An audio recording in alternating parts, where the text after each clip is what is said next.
Good morning guys! This is my first meal after 14 hours of fasting. Nabayan ko pa siya ng calorie deficit, which is kailangan ko makapag-intake ng 1,400 plus na food everyday yun. Tapos alam nyo, napansin ko kasi parang pang third or fourth day ko na tong fasting and calorie deficit yun. Alam mo, every time na kakain na ako, parang sobrang sacred ng food. Sobrang magiging thankful ka na, ay, makakakain na ako. Sobrang blessed na may food ka nakahain. So, ganun yung effect sa akin na. Sobrang mapapa-thankful ka. Parang sobrang halaga ng food. Hindi ka tulad ng, sige, kain ka lang, ganyan. Pero pag after 14 hours of fasting, siya, parang sobrang mamahalin mo yung food, ganun. Sobrang papahalagan mo na may food kang kinakain.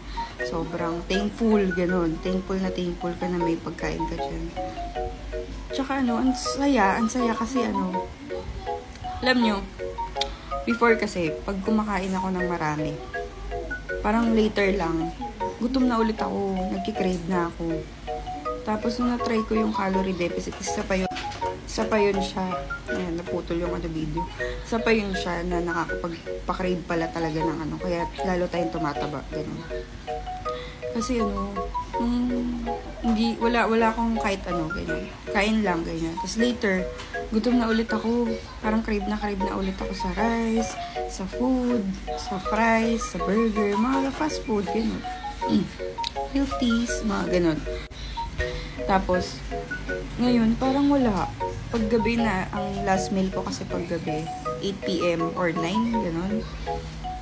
Siya, kaya ko nang tumagal. Wala akong nararamdaman na gutom ako.